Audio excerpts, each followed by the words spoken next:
With him will be joining several panelists who are Mr. Koide Koide, the President and the CEO of Watami Organic Land Co. Limited, Japan, and also Dr. Raffi Ketarpal, the Executive Secretary of Asia Pacific Association of Agricultural Research Institutions, or APARI, in Thailand, and also Dr. Phili Isoheranen, adjunct professor from Oulu University of Applied Science in Finland, and Ms. Yali Alice Chow, the Vice President of Taiwan Institute of Economic Research, Taiwan.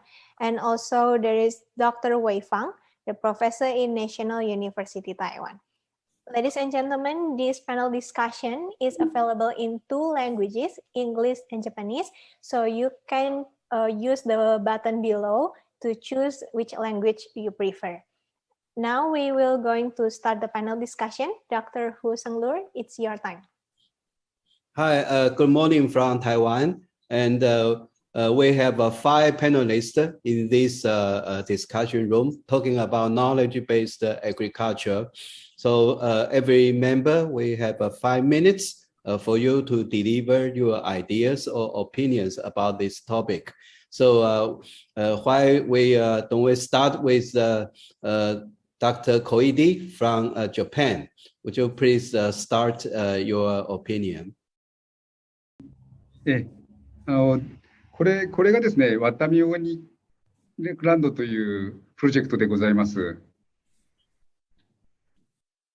で、これが東日本大震災の前の陸前高田です。見てわかる通り、このように住宅街が密集してたところが、震災によって、これすべて津波で流されました。ここに、松が7万本あったんですけれども、見てわかる通り、1本だけ残して、すべてなくなりました。そこに今、オーガニックランドを作ろうと、この場所に25ヘクタールございます。ですから、今日のセッションでは、ゼロから作るオーガニックランドということで、皆さんにご提案させていただきたいと思います。で、25ヘクタール、23から25ヘクタールございます。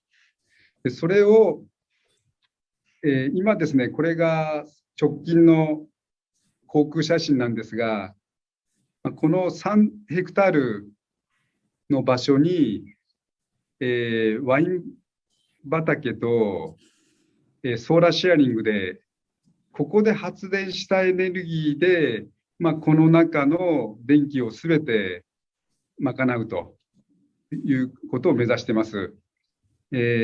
今、日本の中でオーガニックといっても、エネルギーは化石燃料を使っている場合が多くあります。それを、このオーガニックランドはゼロから作るということで、再生可能エネルギーを使った有機オーガニック、ファームを目指しています。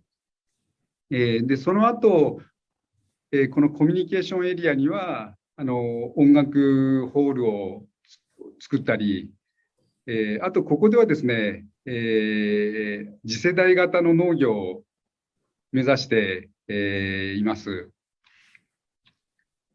で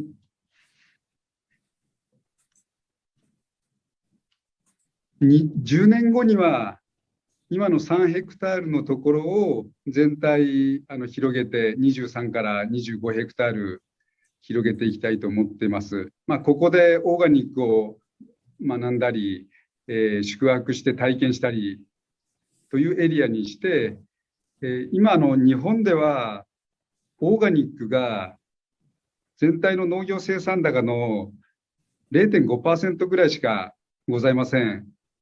で今脱炭素求められてますけれども、脱炭素を目指しながらオーガニックを普及させたいというふうに思っています。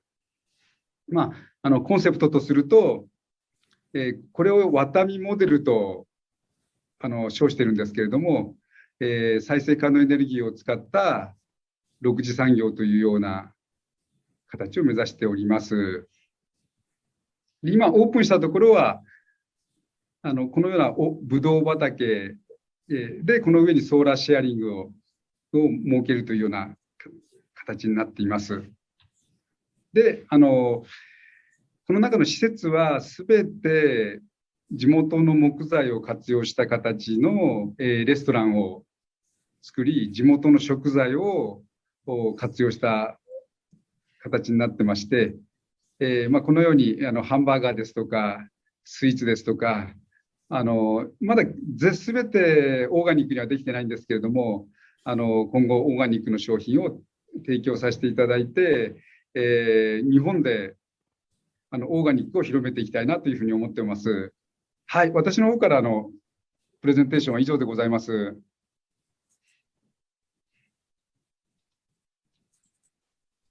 Thank you, Mr. Koide.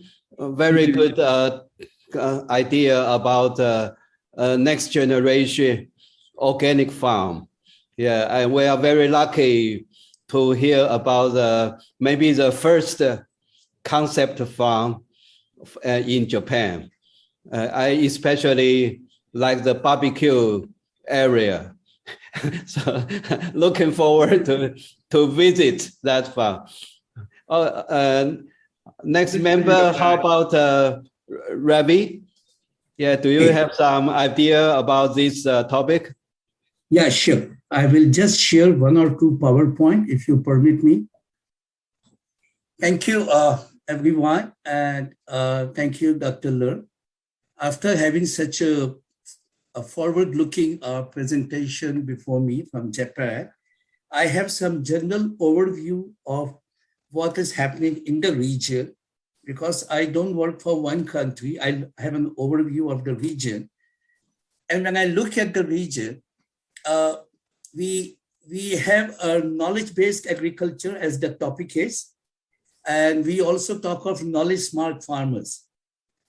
Now, I have 6 bullets to speak on very quickly. Number one is, in the Asia-Pacific region, we must keep into mind the farmers in the region are very diverse. We have the most poor farmer of the world in our region, and we have among the richest farmer in our region. We have highly developed countries like Japan, or maybe Australia or New Zealand, and even Taiwan is coming up. And we have the very poor countries like Laos, Bangladesh, Sri Lanka, Timor-Leste, and so on. So when I look at the regional scenario, there is an economic diversity. Economic diversity has an impact on the profile of the farmers. We have the largest number of smallholder farmers of the world. 70% global smallholder farmers live in Asia. And we talk of high-level technology, artificial intelligence, IoT, and machine learning, and so on. But farmers are now just learning to use a small mobile phone, which they find useful little bit in many countries in Asia, which are highly populated. So with this matrix of diversity in the region, there is a diversity in status of knowledge and skill of farmer. You cannot compare a farmer of Japan with a farmer of Bangladesh, or maybe Laos, PDR.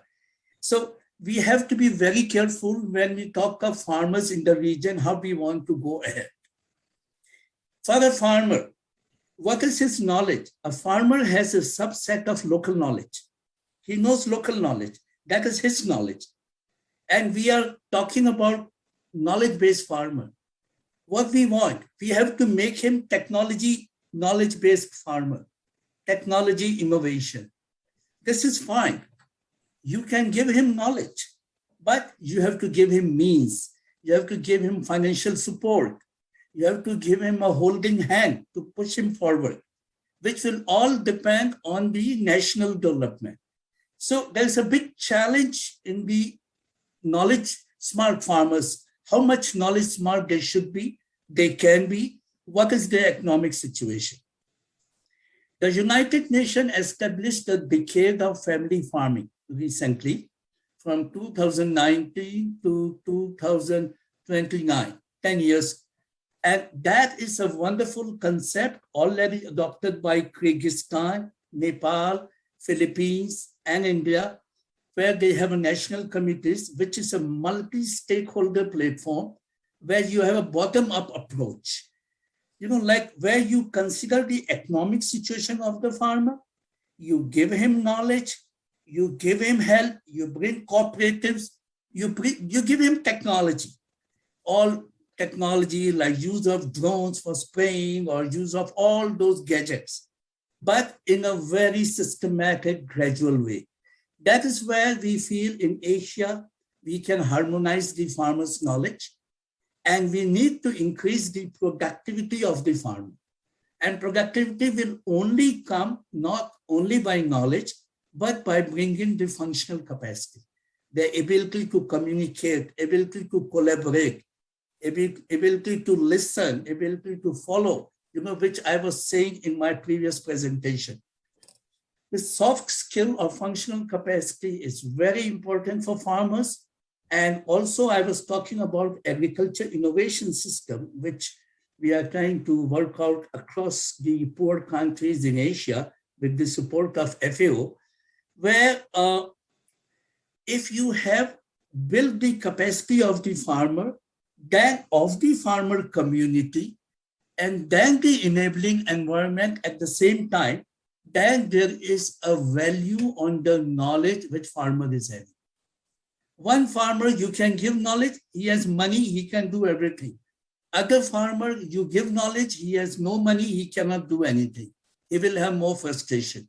So you need a system where you need to move gradually within the region.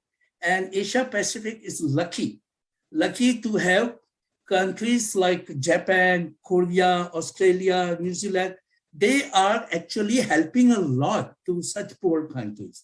If you look at their program, both on knowledge and technology and innovation, these countries are really having very good program, lot of collaboration where they are building the knowledge of the farmer.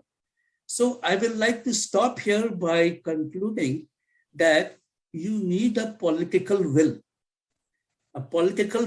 and you need the investment in innovation, which was spoken in the inaugural lecture yesterday morning. How you invest in innovation. These two things are very crucial for the farmers to become knowledge-based and use their knowledge in the region. Thank you so much. Okay, thank you, Ravi, for especially pointing out the diversity about the knowledge in agriculture around the Asia Pacific region. And especially we have to try very hard to invest more to deliver the knowledge to those poor or smallholder farmers around this Asian area. So I understand APARI, which Ravi is in charge, the institute is have been trying very hard to spreading and translate or transfer those knowledges to different regions, especially those developing countries. So, and in the end, point out the political efforts to increase this investment to deliver those adding value knowledge to those small farmers countries. So thank you, Ravi. And how about let's hear some opinion from the Professor Iso Haranen from Finland. Please, Professor Iso Haranen. Okay, thank you. First of all, great pleasure and honor joining the IAIC 2021 conference, and great to be part of this panel. My view and is about the research and development activities, what we are doing in the School of Engineering and Natural Resources in the Old University of Applied Sciences to drive towards technology-based farmers and knowledge in overall in agriculture and low carbon society. So just to name the big themes that we are researching and being the knowledge, applying the knowledge and sharing the knowledge, and also creators of the knowledge by the research. If of course the overall food system, that how do we can make the food system work in a more low carbon sense. This means, for example, using new type of fertilizers, new type of way of doing the cultivation. And then there's a big team in the agriculture, as we are based in Finland, is this digitalization. As a nation of leaders of 5G and 6G mobile networks research, we are looking constantly the mobile wireless technologies, sensors and applications for digitalizations in farming. This can, for example, mean a different kind of a data collection connected to cloud, drone operations, and different kind of aspects that can bring easily the knowledge to farmers that they can utilize in their farming. But of course, one big theme is this energy change, which we see in Europe, the transfer towards the green energies. And especially in farming, there's a crucial point of utilizing the biogas, for example, of running the tractors, running the equipments in the farm.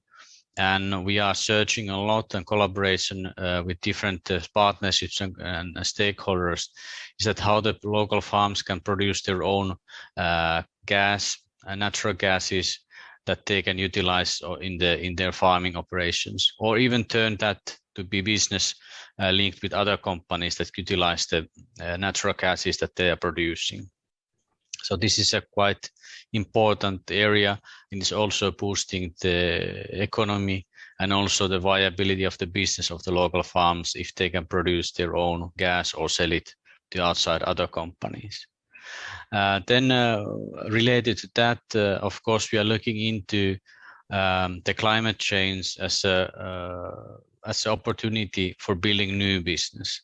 And for example, this can be clean tech type of operations where we are producing technologies that help the factories, help the farms to be low carbon.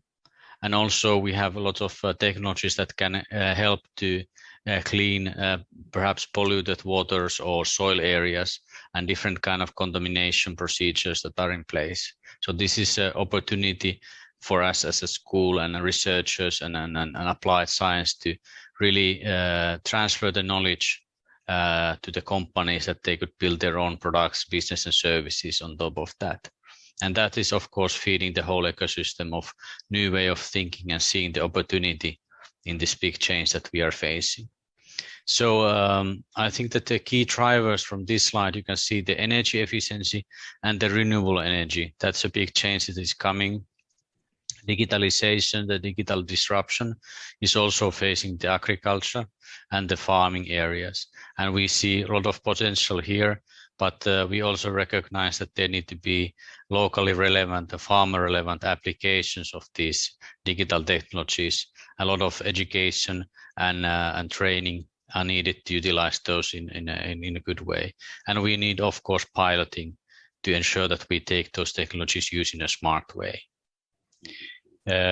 Maybe just to summarize practical actions that we are driving in our R&D projects and programs with local farms, local organizations, local companies is, for example, this food loss prevention and improvement of ITC technologies usage. Then, like I mentioned, this biogas. We have very pragmatic way of utilizing those biogas production, development, usage in the farms. And overall, as a school of engineering with the right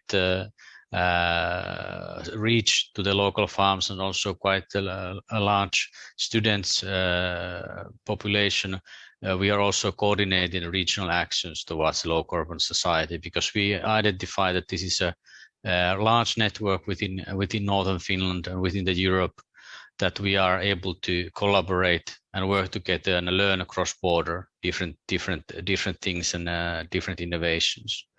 So from the School of Engineering and Natural Resources point of view, we are educational school.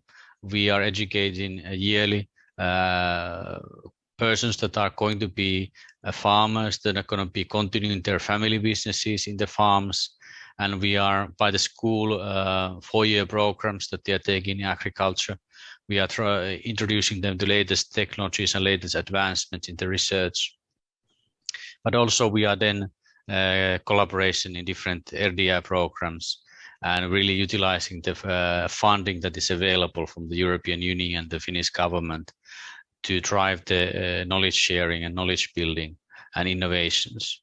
So I think that we are a mediator and a key player in the network as a School of Engineering, as a university, to be making a great impact and making sure that we stay competitive and also now taking care of the environment and circular economies more and more.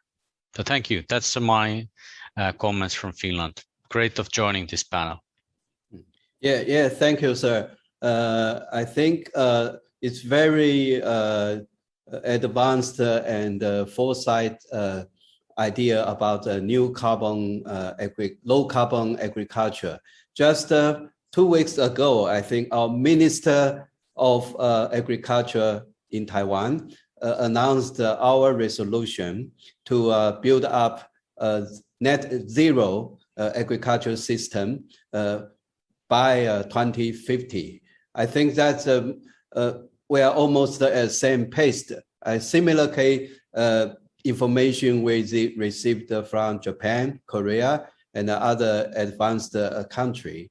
And we also understand a lot of new innovative technology should be input in this idea.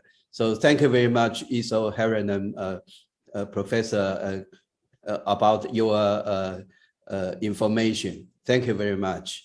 Thank you. And how about, I will let the professor from my university as the last of our discussion. How about Ms. Zhou, and the Vice President of his institute, to deliver her idea about the discussion. Yeah, please, Ms. Zhou. Okay, thank you, Dr. Lu, and every panelist. It's my pleasure, honor to be here to deliver the idea of the new agriculture policy in Taiwan. Actually, from my presentation before, I mentioned about the new agricultural policy, which is from the United Nations 17 Sustainability Development Goals, SDGs, which that's the goal for our government to develop the new agriculture. So the principles for the new agriculture, the principles of innovation, employment, and distribution is the new agricultural governance. As Dr. Ravi said, we need to teach the small farmer how to use the new technology to develop the new agriculture. So in Taiwan government, as I joined the two long-term projects. One is smart agriculture, which is started at 2013, and another one is the circular agriculture development program, started at 2017. For these two long-term projects, the government put the fund to deliver the technology and the development to the farmer to have some development. So as I see, the key successful issues for the new agricultural development is the we call PPP, which is public and private partnership. I think Dr. Kohei or Dr. Ravi mentioned about the policy is very important, but the most important is the enterprise need to join together. So, and also another one is very important is the we call cross-field communication, which is not only the agricultural field, but also the ICT industry. They join the agriculture to have the new agricultural development. That's most of the material I have showed in my presentation. And thank you. Okay, thank you, Vice President Zhou. Especially point out the strategy or policy of Taiwan. And I think one most important is the cross-sectorial cooperation, yes, especially in the innovation. Right. As several our members already mentioned in their opinion.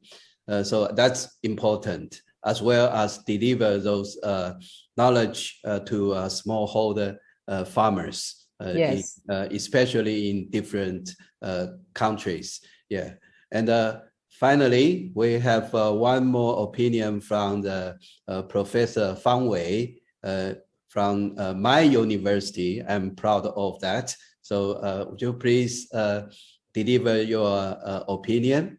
Professor Fang, please. Hello, Professor Fang.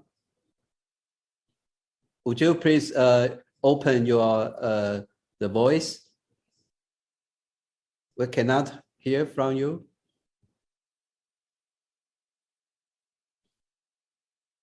Hello. It seems that we lost him.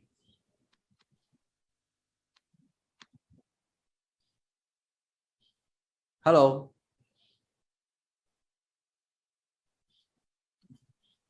Can you hear me now? Yes, yes, please. Okay. And do you see my slide?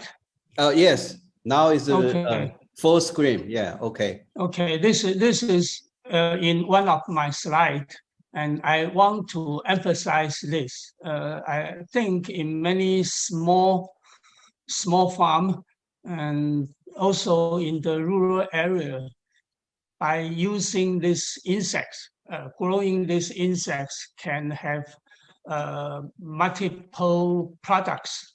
This is called black Soju Fry, and it can eat a lot of agricultural waste, especially, for example, some organic waste from home, for example, the human feces and also the animal feces, because this animal can eat a lot of biomass. For example, 1 gram of eggs, 1 gram is about 40,000 eggs, and within 2 weeks, it can eat 8 kilo of these bio waste. And also that is the larva stage. And during this, the larva can also be the feeds for the animals, and it tastes very good. Okay, it is full of animal protein, and with some cooperation with the industry, we can extract some fatty acid, animal protein, and also some soil additive. Soil additive is from the feces of larva itself, and also some from the pupa shell. And this pupa shell can also extract some chitin, and it can be used by the industry by the medical industry. So actually, this kinds of industry is already formed in Taiwan. Mostly is still small scale, but this animal is kind of popular in these 10 years in not only Taiwan, but also Malaysia and mostly in China. So I do believe by growing this, and also there was no any bacteria or virus disease come together with this larva, this black Soju Fry. Throughout the application of this insects. So it is a really good targets that most in many, for example, Southeast Asia country can promote this kinds of industry. This is one thing I want to focus. And also the aquaculture system. It is the together of use the wastewater from aquaculture and then to circulate to grow the plants. So in the some kinds of promotion slogan, it says to grow the plants you don't need the fertilizer, and it's kind, and to raise the fish you don't need to change the water. So it is kind of a very good example of circulating all the bioresource.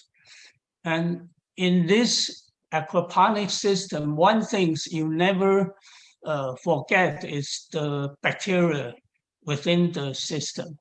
And in Taiwan, we not only use the freshwater system, but also the seawater system. So we can grow prawn, fish, and also oyster or other clam. And together we can grow some sea algae and sea grape, and particularly ice plant. Ice plant is also very tasty vegetables that it gets its popularity in Japan and in Taiwan. And it is also a high, with high economical value. That's all I want to share. Thank you very much. Okay, thank you, Professor Fang. He used two examples to show how to use the innovative technology in the circulation agriculture. And I think these two systems also build up a low carbon system in the farming. One is in the organic farm, and the other one is aquaculture. A good two examples to show us. Okay, we already have 5 members in this room deliver their opinions. Do we still have time? Hello? Our manager? Hello, Professor. The time is up. Oh, so everyone already point out their ideas about how to build up a knowledge-based agriculture. But also I want to point out, especially from the idea of Ravi, knowledge-based is good, but it's also costs money. So how can we face the big diversity in our Asia Pacific region to help other developing countries with this valuable knowledge?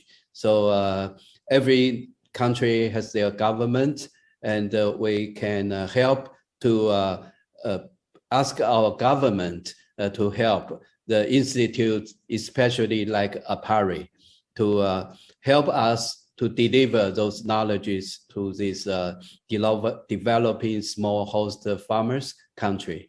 So with this, I would like to, on behalf of the organizing committee of this conference, to thank you every members to join and share with us your valuable information. Thank you very much. So say goodbye from Taiwan, and also goodbye our audience join this discussion room. Thank you very much. Thank you. Thank you, and bye-bye. Thank you, Bye-bye. Dr. Hu Seung-Lur and all panelists. Don't leave. Please stay for a while. Before we end this discussion, panel discussion, we would like to take group photo of all of us. So please make sure you look at your camera. We are ready to take picture now. So we'll take picture in 3, 2, 1. Smile. Okay, once again. 3, 2, 1. Smile. Okay, thank you, Dr. Hu Seung-Lur and all the panelists for